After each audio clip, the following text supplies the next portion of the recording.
Anteriormente en el libro de Primera de Juan se centró en hablar sobre el carácter de Dios, ¿verdad? Entonces, la importancia de amar a los demás, la necesidad de permanecer cerca de Dios. Y estas cosas son realmente importantes que los creyentes las comprendan para vivir lo que entonces Cristo llamaba o decía que es una vida abundante, una vida eterna.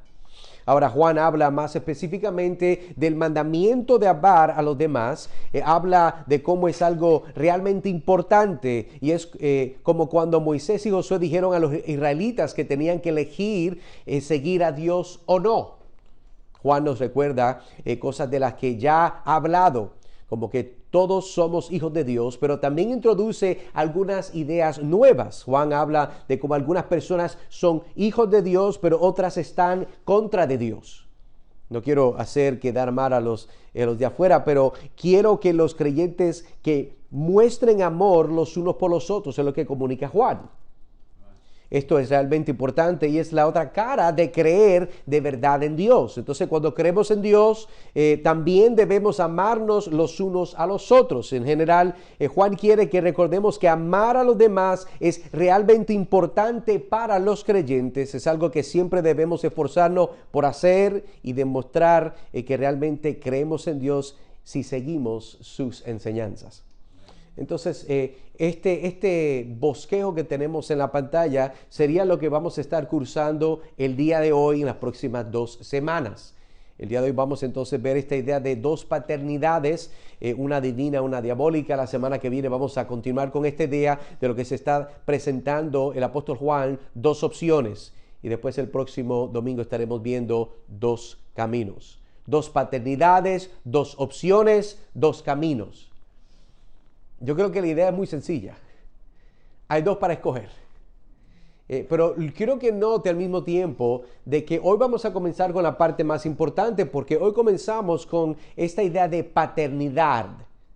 Estamos hablando de qué tipo de origen, de dónde nosotros somos engendrados.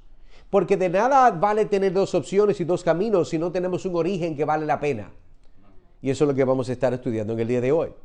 Así que la idea principal de lo que vamos a estar hablando en esta mañana, como quien dice el punto, la tesis que quisiera presentar, es esto: el llamado de Dios de amar es uno la cual requiere entender la paternidad de los creyentes, las distinciones visibles y éticas entre los hijos de Dios y los hijos del diablo.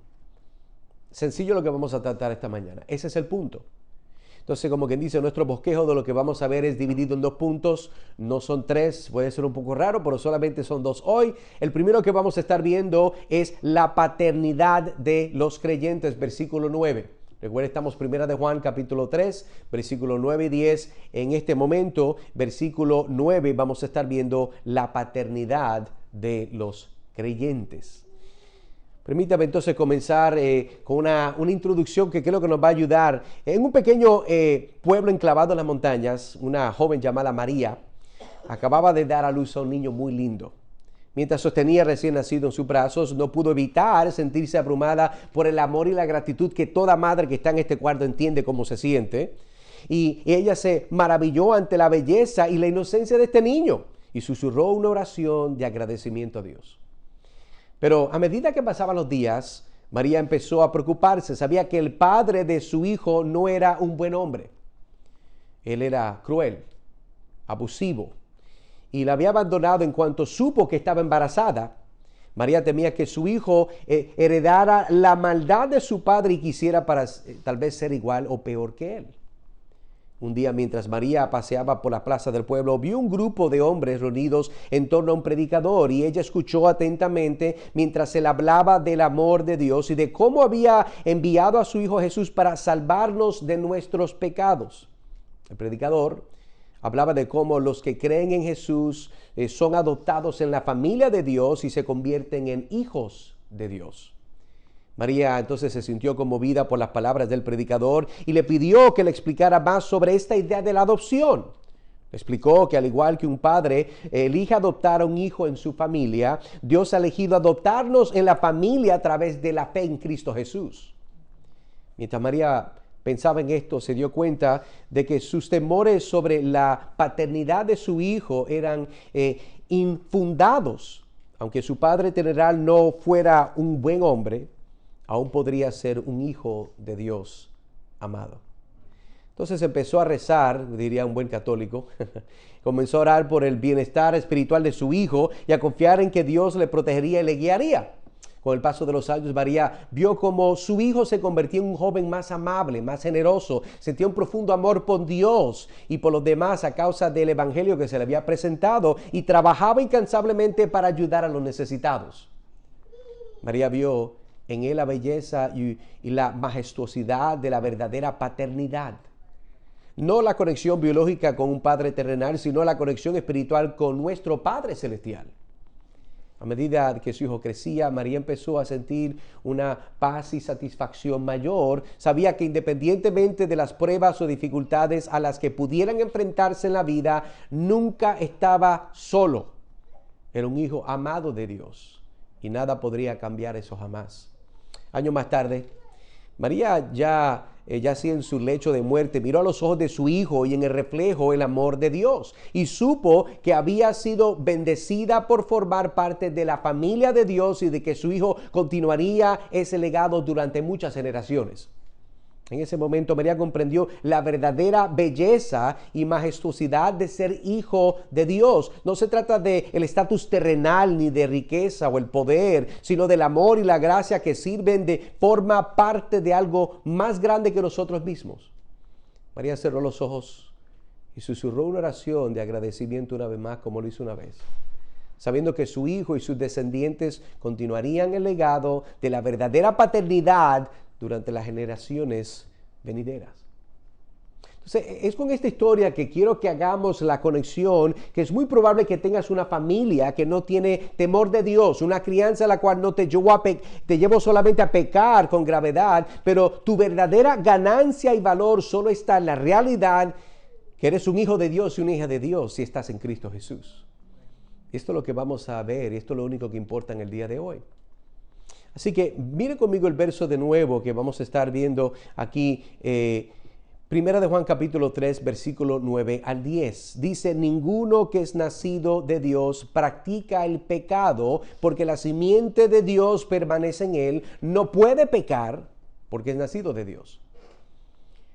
Entonces, en este primer punto que ya comenzamos a ver la paternidad de los creyentes, en ese verso con su Biblia abierta, estamos viendo algunas de las preguntas que debemos de hacer, que tenemos que contestar para entender lo que nos está diciendo Juan. Es, por ejemplo, ¿qué significa ser nacido de Dios? Yo sé que hemos hablado en esta serie y muchas de estas preguntas puede ser que continúen apareciendo, pero el Señor nos repite estas cosas. ¿Sabe por qué? Porque si ustedes como yo se les olvida las cosas.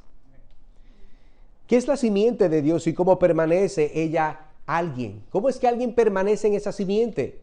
¿Es posible vivir una vida sin pecar? Bueno, señor predicador, usted está hablando de una vida perfecta. Pero entonces, ¿qué es lo que está diciendo aquí? Que ninguno que es nacido de Dios practica el pecado. Hay que contestar, relacionar, arreglar, como quien dice, sacarle la arruga a esa camisa. Ahora, pero antes de continuar, lo primero que tenemos que recordar es que esta carta está siendo escrita por Juan. Recuerde el apóstol Juan, el que caminó con el Señor Jesucristo, el que al principio de la carta dice, nosotros lo tocamos, nosotros lo vimos, nosotros lo palpamos, nosotros lo escuchamos. Ese Juan es el que estamos hablando. Y el Espíritu Santo, la cual inspiró a Juan para llevar esta carta a los lectores, estos recipientes son la iglesia de Éfeso, la cual está siendo atacada por un sinnúmero de falsos maestros que hemos visto, los cuales aceptan herejías y estos mismos niegan la persona y la deidad del Señor Jesucristo. Esta crisis espiritual fue lo que Dios usó para que el apóstol Juan, con amor y precisión, escribiera esta epístola de Primera de Juan. Observemos 3 puntos básicos del verso 9 y abundemos en lo que Dios nos está tratando de comunicar en el día de hoy. Número 1 de estos 3 puntos de este verso 9, número 1 es los que han nacido de Dios no continúan viviendo una vida de pecado. No es que no pecan, es que no continúan viviendo una vida de pecado. Eso es lo que está diciendo en el versículo 9. La frase, nadie que haya nacido de Dios practica el pecado, implica que los que verdaderamente han nacido de Dios no seguirán viviendo en pecado. No seguirán viviendo en pecado. Han pecado, van a pecar, pero no seguirán viviendo en pecado. La frase nacido de Dios indica que la persona ha experimentado un renacimiento espiritual, que trae una nueva naturaleza, que está libre de la esclavitud del pecado. Por lo tanto, la vida del creyente se caracteriza por la rectitud, no por el pecado. Eso es lo que estamos hablando. Y cuando usted piensa en alguien que usted dice, bueno, esta persona es un ejemplo para mí, es un ejemplo no porque es perfecto o perfecta, sino porque la mayoría de las cosas que usted ve en esa persona es una persona que usted asume que es digna de imitar. La gente perfecta no existe. Pero usted dice, cuando yo veo la totalidad de esa persona, sería un privilegio poder jamás, si Dios permitiera, una fracción de lo que esa persona vive, como esa persona es, yo poder imitar a esa persona en la forma que vive. Y un cristiano no puede seguir viviendo en pecado porque es una nueva creación en Cristo. El poder del pecado ha sido quebrantado mediante la muerte y resurrección de Cristo. El Espíritu Santo le da poder para vivir una vida agradable a Dios. Hay una advertencia de juicio para los que persisten en pecado. Eso tenemos que también entenderlo. A un cristiano entendemos que es una nueva creación. Por eso es que no puede continuar viviendo de esa forma. Ha nacido de nuevo, y cuando alguien se convierte, ha nacido de nuevo, es un cristiano, pasa a ser una nueva creación en Cristo. La antigua forma de vivir que caracterizaba su vida, el pecado, ha pasado. Eso que lo caracterizaba ha pasado. Eso era lo que usted le conocía, pero eso no es lo que es. La antigua forma de vivir es una que es antigua. Es una que es pasada, es una que podemos recordar. Usted muchas veces cuando está compartiendo con amigos que no ha visto mucho tiempo y se remontan en una historia de todas las personas que conocen y comienzan a hacer el listado. Mira, ¿te acuerdas de fulano, de fulana, de esto y de lo otro? Y usted dice, mira, ¿te acuerdas de, por ejemplo, vamos a decir, ¿te acuerdas de Pedro? Pues Pedrito ya no es así, fíjate, se arregló, se puso para su número, se casó, es un empresario. Y usted se pone a pensar lo que era, pero alguien te están diciendo de lo que es. El que está en Cristo no es caracterizado por una vida de pecado, sino por una vida la cual está conformándose a la persona de Cristo Jesús. Entonces, esta nueva naturaleza potenciada por el Espíritu Santo capacita a los creyentes para vivir una vida santa y transformada. Pablo entonces nos dice, 2 de Corintios capítulo 5, de modo que si alguno, escuche bien, está en Cristo, no con Cristo, no al lado de Cristo, no texteando a Cristo, está en Cristo. Nueva criatura es. La nueva criatura es la que está en Cristo. Las cosas viejas pasaron, ahora han sido hechas nuevas. Son hechas nuevas porque es una nueva criatura que está en Cristo. La muerte y la resurrección de Cristo es otra de las razones por la cual una persona entendemos que no va a continuar practicando el pecado. Por ejemplo, la muerte y la resurrección de Cristo, póngalo de esta forma, ha roto el poder del pecado y de la muerte sobre los creyentes. Por eso es que no puede continuar. Lo que usted necesitaba para continuar viviendo esa forma y poder, como quien dice, alimentar esa práctica de pecado, se ha roto. Ya no tiene gasolina el tanque del carro del pecado. Le arrancaron el tanque, ya no puede correr. Por medio de la muerte y la resurrección de Cristo Jesús. El pecado ya no tiene dominio sobre ellos y ya no son esclavos del pecado, sino esclavos de la justicia. Son libres para vivir una vida que agrade a Dios. Y Pablo nos puede dar, como quien dice, una idea muy clara. Y quiero que lo lea conmigo. Romanos capítulo 6, versículos de 4 al 6. Miren lo que dice Pablo hablando de este punto en particular. Dice, por tanto, hemos sido sepultados con Él por medio del bautismo para muerte, a fin de que como Cristo resucitó de entre los muertos por la gloria del Padre, así también nosotros andemos en novedad de vida. Mire, continúa diciendo versículo 5, porque si hemos sido unidos a Cristo en la semejanza de su muerte, ciertamente lo seremos también en la semejanza de su resurrección. Pablo está diciendo, si usted está en Cristo y usted ha sido unido por Cristo, de la misma forma que él tuvo una resurrección, usted también la va a tener. Continúa diciendo versículo 6. Sabemos esto. Note que Pablo no está inventándose esto. Él está diciendo, yo sé que ustedes, los hermanos que reciben esta carta, saben esto. Esto no es nueva información. Sabemos esto, que nuestro viejo hombre fue crucificado con Cristo para que nuestro cuerpo de pecado fuera destruido, a fin de que ya no seamos esclavos del pecado. ¿Por qué es que ese cuerpo fue destruido? Para que nos siga siendo esclavo del pecado, sea un esclavo de justicia. Eso es lo que estamos hablando nosotros en el día de hoy. Por eso es que vemos nuestro verso, mire de nuevo conmigo, dice, ¿verdad? Juan, ninguno que es nacido de Dios practica el pecado, lo que ya cubrimos en este momento, pero continuamos con la próxima parte de lo que está comunicando en versículo 9, porque la simiente de Dios permanece en él. Y para alguien que tal vez no ha leído la Biblia, esos son términos que tenemos que desempacar. ¿Qué es eso de que la simiente de Dios permanece en él? Charles Spurgeon, el pastor de la iglesia del Tabernáculo Metropolitano original en Londres, de donde nosotros tomamos el nombre de nuestra iglesia, dice lo siguiente: la persona que ha nacido de nuevo por el Espíritu Santo tiene una nueva naturaleza que se opone al pecado y ama la justicia. Se opone al pecado y ama la justicia. Se levanta en contra de algo, pero ama otra cosa.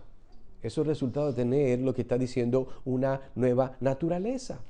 Y la razón por la que los creyentes no practican el pecado es que han recibido la semilla de Dios. Por eso en ese verso que estamos viendo, ¿verdad? Que está diciendo, no dice, porque la simiente de Dios permanece en él. Esa expresión, esa frase explica por qué la vida del creyente se caracteriza por la rectitud, con la justicia.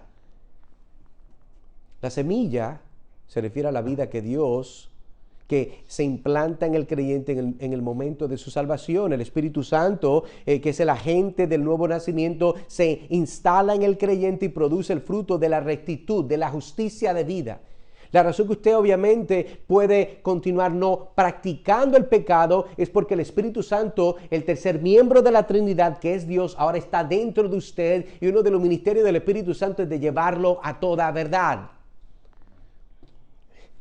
Hermano, eso es glorioso. Pensar de que aquí el asunto no es que usted está solo batallando sus pensamientos malos, su enojo, su molestia, la molestia que usted tiene, a veces cuando se levanta que está irritable, cualquier hasta el pajarito cantando le quita la paz. Y usted sabe lo que estoy hablando. Usted no está solo. Si usted está en Cristo, el Espíritu Santo está en usted.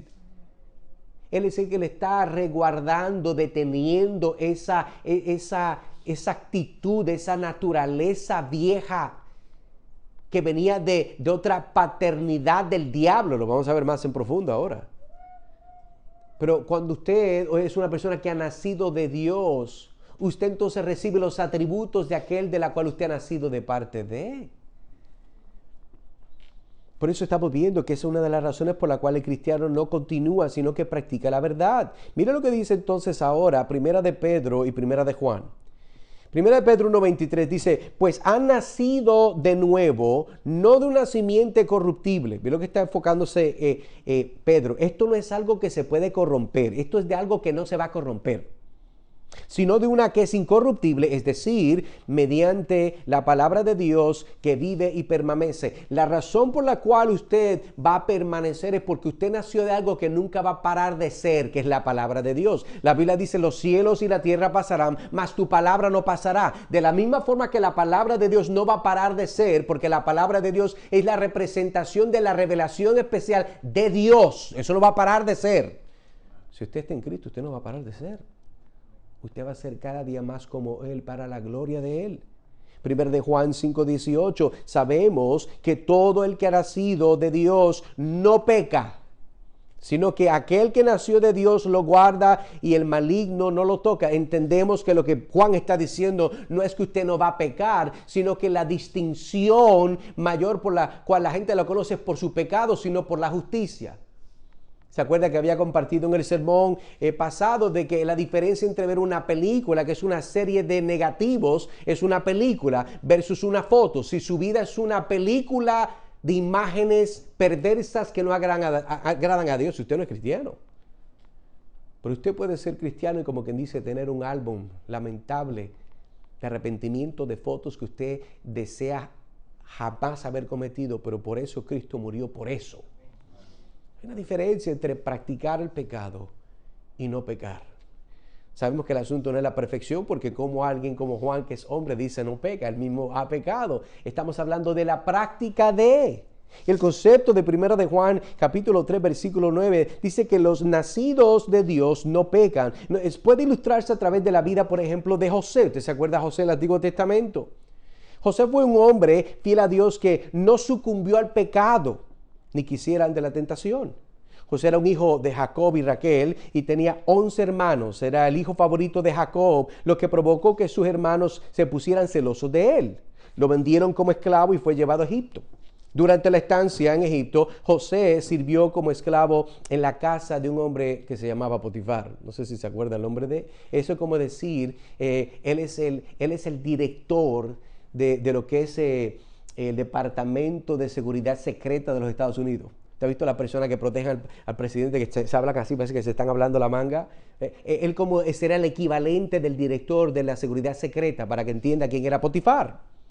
Entonces vemos de que durante esta estadía, este funcionario que era Potifar trabajaba para el faraón, pero más sin embargo, a pesar de las dificultades, circunstancias en las que encontraba José, hay algo que la Biblia destaca y habla de él, dice que él no pecó. Un día, le recuerdo el narrativo que más usualmente resalta la vida de José. La mujer de Potifar intentó seducir a José, pero él rechazó sus insinuaciones. Le dijo, ¿cómo pues puedo hacer esta gran maldad y pecar contra Dios? Génesis capítulo 39, versículo 9. José reconoció que pecar contra la mujer de Potifar sería pecar en contra de Dios. Tiene una profunda comprensión de la importancia de obedecer los mandamientos de Dios y de vivir una vida que le fuera agradable a Dios. La negativa de José a pecar hizo que lo metieran en la cárcel, incluso en la prisión. La Biblia dice que José permaneció fiel a Dios. Se le dio la oportunidad de interpretar los sueños de dos funcionarios del faraón que también estaban en prisión. José les dijo a los funcionarios que uno de ellos sería restaurado en su puesto, mientras que el otro sería ejecutado. Interesante. La interpretación de los sueños de José se hizo una realidad y el funcionario restauró lo que se le prometió, recordando lo que José dijo, que habló a su favor. Y José le dice, mira, cuando estés de frente al faraón, acuérdate de mí. Y finalmente José fue libertado de la prisión y fue llamado para interpretar los sueños del faraón. Fue capaz de interpretar correctamente los sueños y fue nombrado segundo al mando de Egipto. En este pueblo, José pudo salvar muchas vidas durante una hambruna, incluida las de sus hermanos que le habían vendido como esclavo. Y la vida de José demuestra, cuando vemos en el contexto de lo que estamos estudiando, que 1 de Juan capítulo 3, versículo 9, José fue un hombre nacido de Dios y no pecó, en el sentido de que él no vivía una vida practicando pecado. Él pecó obviamente, porque todo el mundo que nace de Adán y Eva ha pecado. Pero la forma que él vivía era una vida de justicia.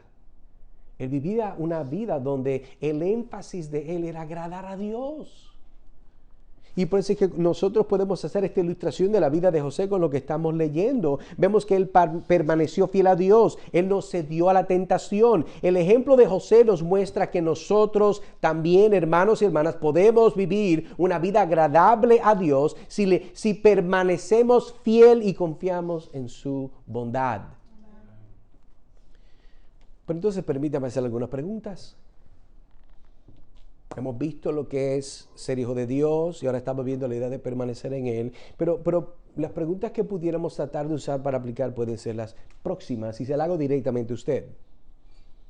¿De qué manera el hecho de saber que es hijo de Dios y no de Satanás cambia la forma en que ve a sí mismo y a los demás como cristianos?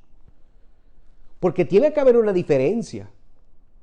Si usted entiende de que usted ya no es un hijo del diablo, es un hijo de Dios, ¿cómo usted ve la vida? ¿Cómo usted ve las personas? ¿Cómo usted ve al perdido?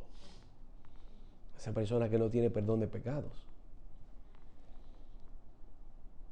Lucha con ciertos pecados que puede mostrar que no tiene una verdadera relación con Dios, una identidad cristiana. ¿Cuáles son los pecados con los cuales tú estás luchando?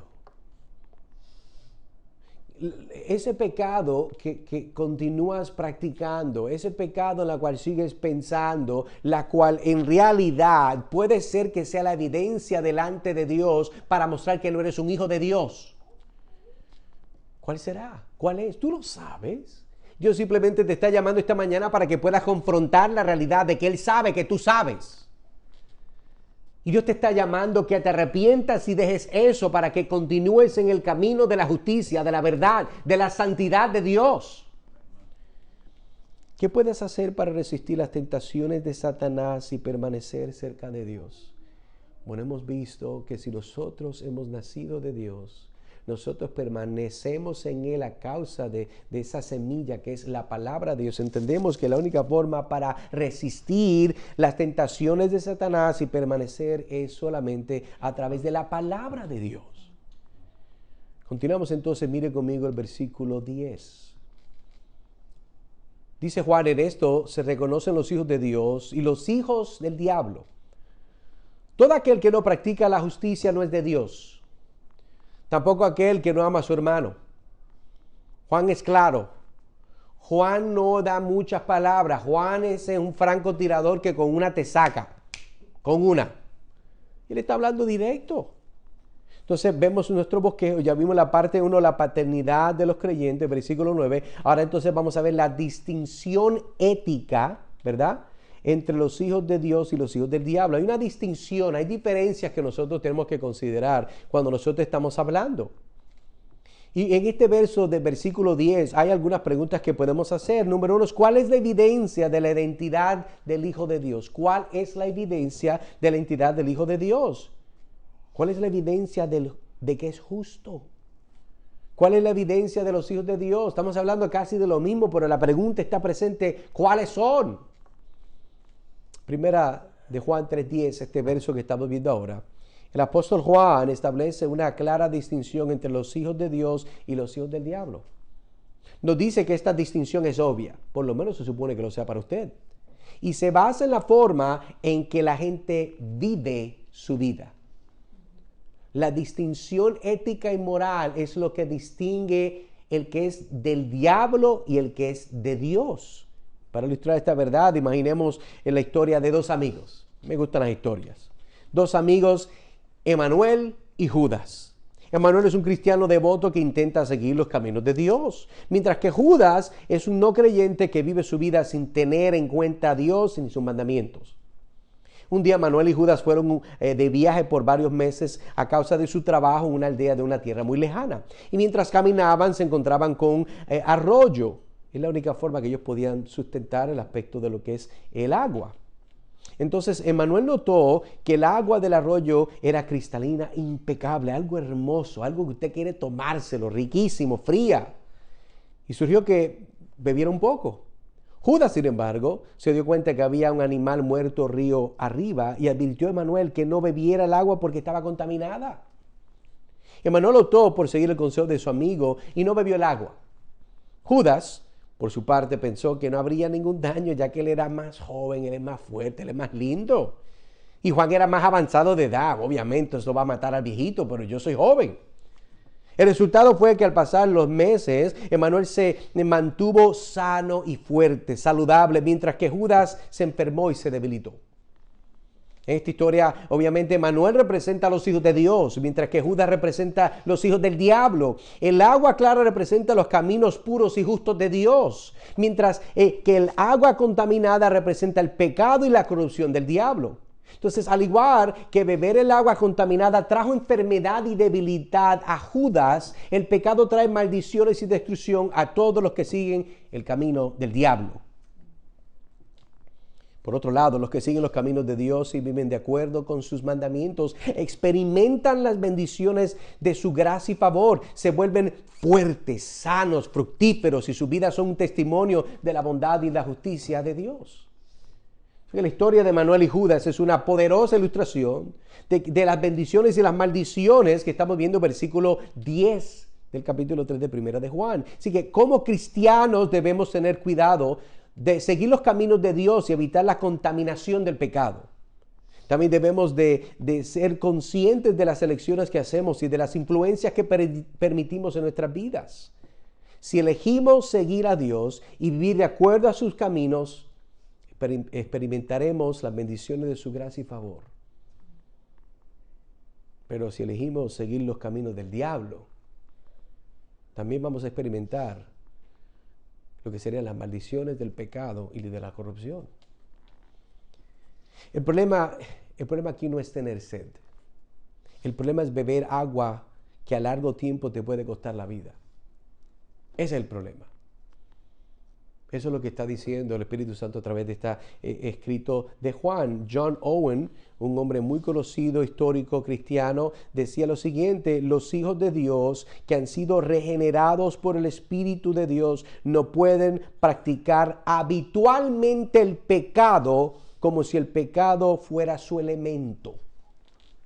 Interesante la expresión que hace John Owen, porque es lo que está diciendo, que una persona solamente puede practicar algo si fuera de acuerdo a su elemento, pero cuando su elemento es otro, no puede continuar practicando lo que hace. Le doy un ejemplo más sencillo. Usted nunca va a ver a nadie llevando, ¿verdad?, como si fuera un perrito a un pescado. Es imposible. Lo va a estar arrastrando el pobre así, ¿verdad? Porque lo que es el pez tiene que respirar en el agua. Pero sacar el pez de su elemento es matarlo. Hermano, de la misma forma, cuando usted estaba muerto en sus pecados, el Señor le dio nueva vida, nueva naturaleza. Entonces usted puede ahora hacer aquello que Dios lo puso en un elemento especial para que pudiera dar evidencia de que usted es hijo de Dios. La naturaleza es una de Dios, porque usted tiene a Dios que habita dentro de usted. Continuamos entonces viendo nuestro verso 1 de Juan, versículo 10 del capítulo 3. En esto se reconocen los hijos de Dios y los hijos del diablo. Todo aquel que no practica la justicia no es de Dios, tampoco aquel que no ama a su hermano. Vamos entonces 3 puntos que podemos extraer de este versículo 10. Número 1, vamos a ver la evidencia de la identidad de uno como hijo de Dios. Y el versículo declara, lo que está declarando es evidente. ¿Quiénes son los hijos de Dios y quiénes son los hijos del diablo? Y la evidencia de la identidad de uno como hijo de Dios no se basa en factores externos como el estatus social, la raza o la etnia, sino las acciones de la persona. Los que practican la rectitud y aman a sus hermanos y sus hermanas son los hijos de Dios. Hermano, esto es sencillo. Podemos traer todos los niños y dar una clase que los dos pueden entender, porque es tan claro lo que está diciendo Juan. Miren lo que dice Mateo capítulo 7, versículo 20. Así que por sus frutos los conocerán. ¿Cómo sabemos a alguien que ama a Dios? ¿Cómo sabemos a alguien que tiene temor de Dios? Por sus frutos. Eso es lo que está haciendo el Señor Jesucristo. Continúa diciendo también Pablo en Filipenses capítulo 1, versículos 9 al 11, y esto pido en oración. ¿Qué estás pidiendo, Pablo? Que el amor de ustedes abunde aún más y más en conocimiento verdadero y en todo discernimiento, a fin de que escojan lo mejor, para que sean puros e irreprensibles para el día de Jesucristo, llenos del fruto de justicia, que es por medio de Jesucristo, para la gloria y alabanza de Dios. Lo que está diciendo Pablo es correcto. Ve lo que dice: a fin de que escojan lo mejor, a fin de que ustedes sean puros y irreprensibles. Es el deseo de Dios. Esas son las evidencias de alguien que ama a Dios y no puede continuar viviendo como si no conociera a Dios, como si no haya nacido de Dios. Pablo también nos habla en Gálatas capítulo 5, versículos 22 y 23, y dice: pero el fruto del Espíritu es amor, gozo, paz, paciencia, benignidad, bondad, fidelidad, mansedumbre, dominio propio. Contra tales cosas no hay ley. ¿Sabe por qué? Porque el que vive de esta forma, lo que está diciendo en Gálatas, está cumpliendo la ley. Cuando usted tiene obviamente amor y gozo, usted no tiene odio en su corazón. Cuando usted tiene paciencia y benignidad, usted no está perdiendo, ¿verdad?, su actitud, su paciencia. Usted es una persona que siempre está cumpliendo la ley de Dios. ¿Por qué? Porque la ley de Dios, por ejemplo, si hablamos de los 10 mandamientos, nos está mostrando el carácter de Dios. Y si yo tengo el fruto del Espíritu, yo estoy viviendo de acuerdo al carácter de Dios, por la cual nunca voy a quebrar su ley. Eso es lo que está diciendo Pablo. Por eso dice, contra tales cosas no hay ley.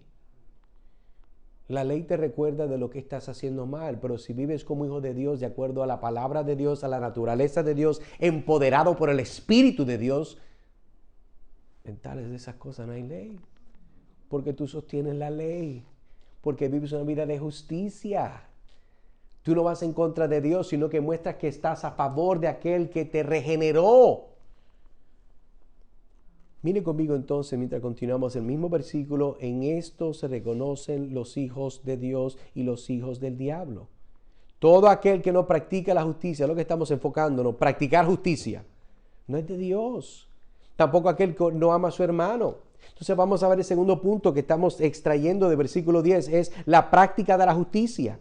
La práctica de la justicia no es un indicador clave de la identidad de uno que es hijo de Dios. La justicia implica obedecer los mandamientos de Dios y vivir de acuerdo con su voluntad. El Antiguo Testamento proporciona una definición clara de la rectitud, de la justicia, como se ven, por ejemplo, en Salmo 119, versículo 172. Dice, que cante mi lengua de tu palabra, porque todos tus mandamientos son justicia. Yo creo que está claro lo que está diciendo. Cuando él está cantando la palabra de Dios, está cantando justicia, porque la palabra de Dios es justa. La rectitud, la justicia también se demuestra en la vida de Jesús, que vivió una vida sin pecado, una vida justa en tierra, cumpliendo la voluntad de Dios y llevando a cabo su misión. Primero de Juan 2:29 dice, sí saben que Él, hablando de Jesús, es justo. Saben también que todo el que hace justicia es nacido, ¿de qué? De Él. Si usted lo conoce genuinamente, usted va a vivir como Él vivió. Si usted es el producto de su vida, muerte y resurrección, usted va a vivir como Él vivió, como Él caminó, como Él habló. Primera de Juan 3:7, mira lo que dice, hijos míos, que nadie los engañe. El que practica la justicia es justo, así como Él es justo. Es claro, hermano. El que vive una vida de injusticia, una vida macabra, una vida de engaño, no es cristiano. Es posible que un cristiano sea injusto. Es posible que un cristiano cometa pecados severos, pero esa persona no se queda en ese ambiente porque es nacido de Dios. Esa persona corre de nuevo en arrepentimiento y fe y postra su vida delante de Dios. Se arrepiente delante de Dios. Va directo a la cruz en una desnudez porque Dios lo ve todo y sabe que Dios sabe todo. Eso es lo que estamos viendo aquí. Pero continuamos y veamos entonces el tercer aspecto del versículo 10, que es el mandamiento de amar al hermano. El mandamiento es un mandamiento que hay que amar. Este mandamiento de amar al hermano es un indicador clave de la identidad de alguien que es hijo de Dios. Este mandamiento tiene sus raíces en el Antiguo Testamento y se reitera en el Nuevo Testamento. Usted se acuerda de este verso, si no, mírelo conmigo, Levítico 19:18. No te vengarás, ni guardarás rencor a los hijos de tu pueblo, sino que amarás a tu prójimo como a ti mismo. Yo soy el Señor. Eso lo dijo Dios. Y lo afirma al final. No te vas a vengar, ni guardarás rencor. La venganza es el resultado del rencor. Y el rencor es el resultado de que usted no ama a su prójimo como usted mismo. Yo no sé si a usted le ha pasado muchas veces, tal vez trabajando con una plancha, usted deprisa la conectó, no se dio cuenta, se quemó y ¡ay! O si usted es un hombre y estaba metiendo un clavo y se metió en el dedo, no en el clavo. Usted se clavó el dedo. Y usted dice, wow, cómo duele. Usted no va a cometer eso de nuevo. Usted no va a estar en una depresión profunda. Ay, es que yo me metí el dedo con el martillo. Eso no le va a pasar. Usted le dolió. No va a hacer más. Usted si estaba mujer planchando y se quemó, pues mire, usted sabe que no se va a tocar, o se va a tener cuidado no hacerlo. Pero usted no llega a una depresión profunda porque se quemó la mano. Bueno, la sociedad de hoy puede ser. Hoy el mundo es muy blandito, puede ser posible que en la sociedad. Pero usualmente gente normal, balanceada, no le pasa eso. Entonces, de la misma forma, yo debo de amar a mi prójimo como a mí mismo. De la misma forma que yo no estoy un eterno, ¿verdad? Una molestia profunda conmigo. Yo no puedo estar molesto con mi prójimo más si yo sé que yo he sido perdonado por alguien que es justo, que en realidad no tenía que perdonarme, es por su gracia que tengo perdón. ¿Cuánto más yo no voy a perdonar a otro?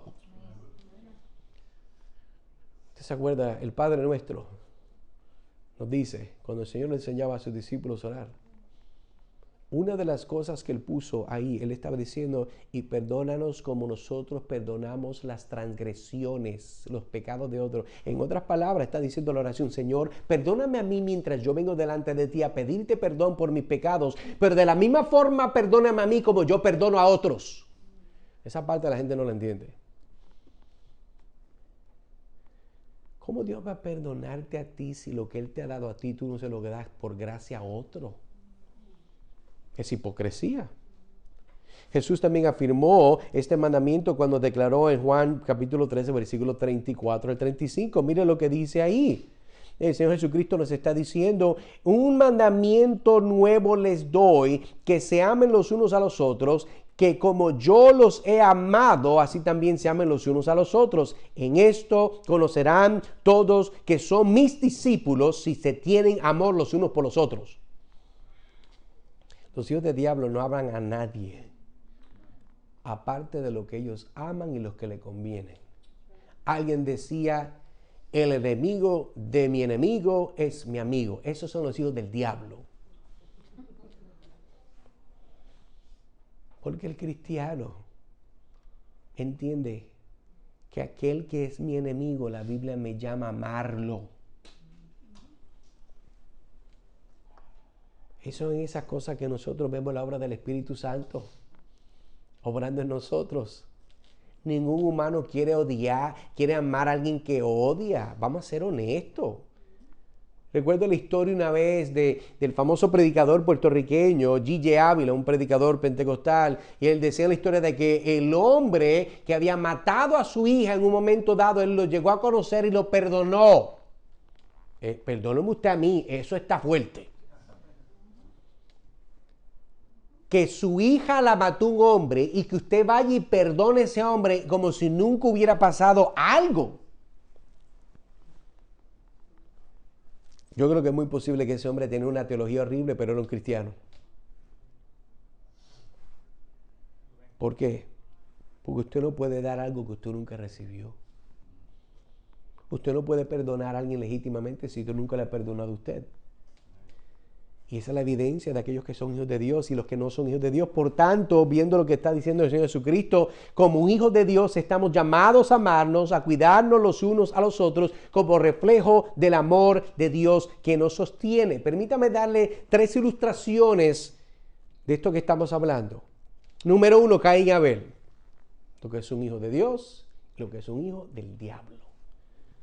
Génesis capítulo 4, versículo 1 al 16. Esta historia, Caín y Abel, son 2 hermanos que traen ofrendas al Señor. Dios acepta la ofrenda de Abel, pero no la de Caín. Caín se pone celoso y furioso y mata a su hermano Abel. Las acciones de Caín revelan que no ama a su hermano y por lo tanto no es hijo de Dios. Si usted ama a su hermano, usted no lo mata. Con permiso. No importa de qué parte del mundo usted venga y por más fuerte que sea la cultura hispana, perdóneme, eso no es así. Número 2, el buen samaritano, Lucas capítulo 10, versículos 25 al 37. En esta parábola, un hombre es robado, golpeado y dado por muerto a un lado de la carretera. Y un sacerdote, un levita, ambos líderes religiosos pasan de largo y no le ayudan. Pero un don nadie, un samaritano, como quien dice, alguien que habría sido considerado enemigo de los judíos, se detiene y cuida del hombre. Las acciones del samaritano demuestran que ama a su prójimo como a sí mismo y por lo tanto muestra la evidencia que es hijo de Dios. Eso es algo que hoy en día existe. Mire, yo no soy proponente de estas cosas en las redes sociales, pero el racismo existe. Existe. Yo no creo que existe como la gente dice que existe, pero existe. Jonás era un racista. Pedro era racista. Fue reprendido por Dios. Hay personas que porque no son como yo, porque no visten como yo, porque no cocinan como yo, porque no tienen la vida como yo. Ay, bendito, pero es que tú sabes. Usted lo ve como chusma. ¿Me entiende? Hermano, eso no es el amor de Dios. El buen samaritano mostró que aunque este judío, los samaritanos y los judíos no mezclaban.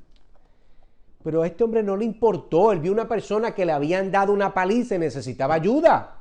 Aquellos que sí eran judíos que deberían ayudar a su compatriota, no le ayudaron. Pero el samaritano dijo, a mí no me importa. Yo no tengo que ser judío para hacer una buena obra por esta persona que tiene necesidad. Mostrando que ese hombre amaba a Dios porque sabía amar a su prójimo. Punto número 3, el juicio de las naciones, Mateo capítulo 25, versículo 31 al 46. En este pasaje, si usted fuera a abrirlo y lo lee, Jesús describe el juicio final. El que separa las ovejas, los que han cuidado de los hambrientos, sedientos, desnudos y encarcelados, de las cabras. ¿Quiénes son las cabras? De los que no han hecho lo que los otros hicieron. Y las ovejas son recompensadas con la vida eterna porque han demostrado amar al prójimo y por tanto son hijos de Dios. Las cabras son castigadas porque no han demostrado amor y por lo tanto no son hijos de Dios. Escuche lo que estoy diciendo y lo que no estoy diciendo. Yo no estoy diciendo porque usted se convierte en un proponente revolucionario de la justicia social, significa que usted es cristiano. No. Porque lo que la gente llama de justicia social no es una justicia bíblica. El socialismo no es justicia bíblica. El aborto, que es producto de lo que era este socialismo del diablo, no es bíblico. El yo quitarle una propiedad privada, dársela a cualquiera para mantener ecualidad, no es bíblico. Así que no confunda el hacer buenas obras porque usted puede ser buen cristiano. Mire, le digo, yo espero, la Madre Teresa, tan tremenda mujer en la historia, pero déjeme decirle una verdad. Con todo respeto, si esa mujer no se arrepintió de su idolatría y puso su fe en Jesucristo, y no en la fe de la iglesia, de la iglesia católica romana, ella está en el infierno. Está en el infierno. Y esa señora hizo muchas buenas obras. Pero el problema no son las obras, el problema es quién hizo la obra para hacerte no culpable delante de Dios y solamente puede ser Cristo.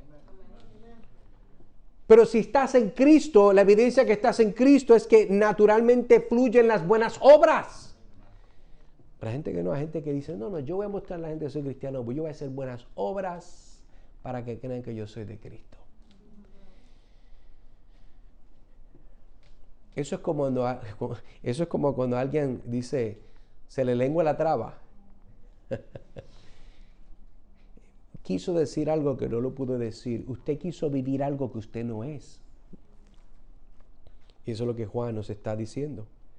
Así que permítame darle 3 aplicaciones para poder terminar en lo que estamos viendo, versículos 9 al 10. Número 1, debemos tomarnos en serio el pecado y esforzarnos por evitarlo. Así que reconociendo que es incompatible nuestra identidad de hijos de Dios, como Juan está diciendo, por ejemplo, aquí en 1 de Juan 3:9, mira lo que dice, ninguno que es nacido de Dios practica el pecado, porque la simiente de Dios permanece en él, no puede pecar porque es nacido de Dios. Y esto se hace un eco en la enseñanza de Jesús en Mateo capítulo 5, versículo 48. Mire lo que dice Jesús, por tanto, sean ustedes perfectos como su Padre Celestial es perfecto.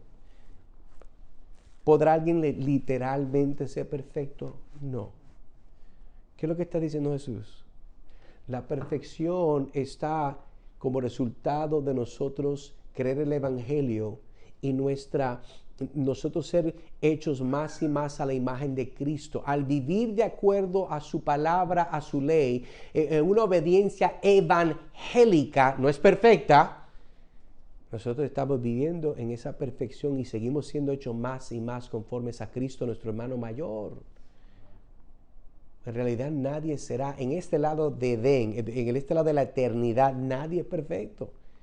Pero es la actitud de amor hacia Dios y ser confinados a su palabra y vivir eso de una forma que muestra que nosotros estamos de acuerdo al deseo, al llamado de Dios de vivir vidas justas y perfectas delante de Él.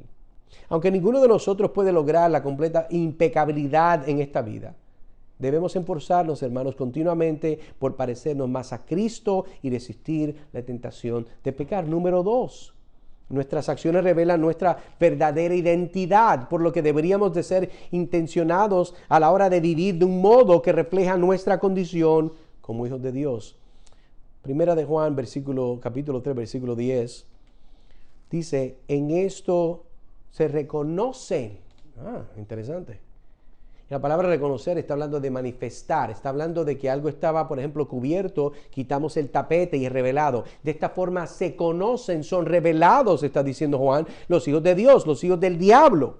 Los hijos de Dios y los hijos del diablo. ¿Qué dice él? Todo aquel que no practica la justicia no es de Dios. Tampoco aquel que no ama a su hermano. Justicia y amor. El que no es de Dios no tiene justicia y menos tiene amor. La justicia es el resultado de tener amor.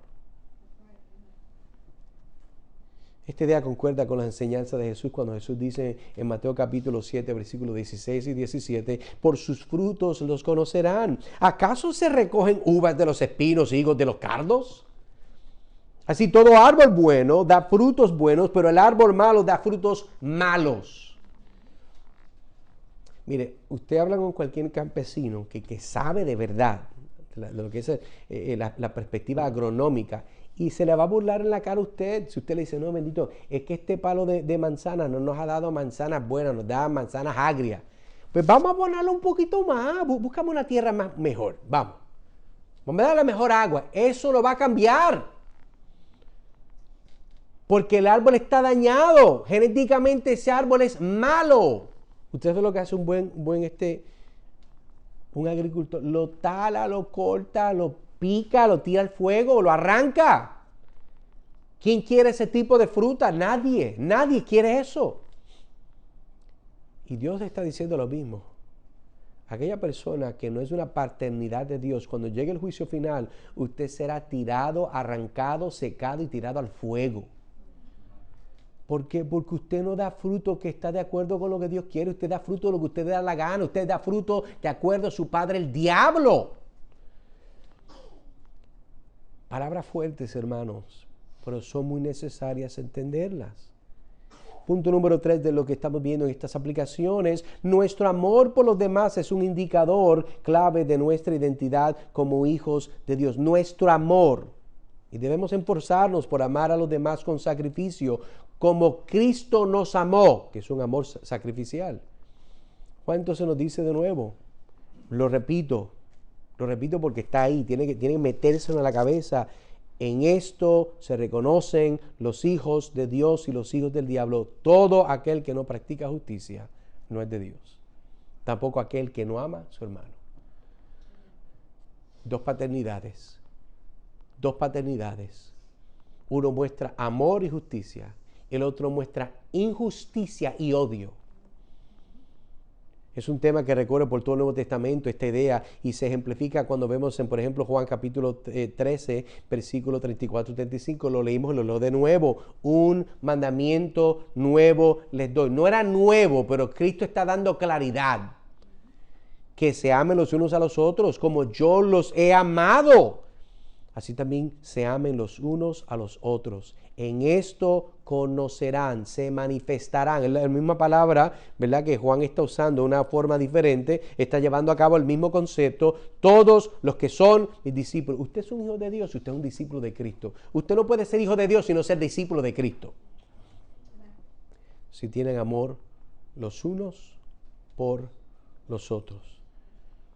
Terminamos entonces donde comenzamos y vemos nuestra idea principal una vez más antes de orar. El llamado de Dios de amar es uno la cual requiere entender la paternidad de los creyentes. Usted tiene que entender cuál es su paternidad. Las distinciones visibles y éticas entre los hijos de Dios y los hijos del diablo. Usted no puede amar a Dios sin no entender eso. Es imposible. Eso es como decir, usted puede amar a su mamá y no saber quién es su mamá. Usted está loco. Usted conoce a su mamá o no la conoce. Usted conoce a aquellos que ama y porque los conoce y su relación íntima existe es que usted los ama. Es lo mismo con Dios. Si usted no conoce a Dios por medio de Cristo, por medio del Evangelio, usted no tiene parte ni suerte con Dios. Usted no puede amar a Dios. Por eso puede ser posible que usted que es cristiano, pero no vive como si fuera uno, porque no conoce a Dios. Pero gloria a Dios que este día, amigo, amiga, el Señor te llama a que vengas por medio de la obra de Cristo para que le conozcas en su muerte y resurrección y puedas también ser un hijo amado, puedas evidenciar la justicia que viene de Dios, el amor que viene de Dios. La Biblia dice que nosotros le amamos porque Él nos amó primero. Si estás aquí hoy y no estás en Cristo, Dios te llama a que te arrepientas, pongas tu fe en Él para que puedas ser un recipiente de la gracia de Dios. Y junto a Él, como tu hermano mayor, puedas amar profundamente y sacrificialmente al Señor tu Dios. Oremos. Señor, te damos gracias por este tiempo, te damos gracias por tu bondad, te damos gracias porque tú nos hablas, Señor, con mucha paciencia, con mucho amor, con mucha repetición, para que se nos meta en la cabeza, Señor, que tu Espíritu Santo nos ayude a poder anclar estas verdades en nuestro corazón, para que podamos, Señor, vivirlas de una forma que muestren que somos tus hijos. Padre, aquellos que no te conocen, tráelos, Señor, arrástralos a Cristo, que puedan ver su pecaminosidad, que puedan ver la necesidad de que tienen que tener un Salvador. Si no tienen Salvador, están destituidos de tu gloria. Obra en ellos, Padre, obra en ellos aún ahora mismo. Señor, llévalos del reino de oscuridad al reino de tu Hijo amado. Obra de una forma gloriosa, obra de una forma poderosa, Espíritu Santo, para que des vida a aquellos que están muertos espiritualmente. Gracias, Padre, porque, Padre, en la sencillez de tu palabra, tú obras de una forma supernatural para causar que hombres muertos y mujeres muertas puedan tener vida en Cristo Jesús. Pedimos esto confiando en ti, Señor, dándote las gracias y la gloria, porque tú eres digno. Gracias, Señor. Gracias, Señor, porque tú eres fiel para con nosotros. Oramos esto en el nombre de nuestro Señor Jesucristo. Amén y amén.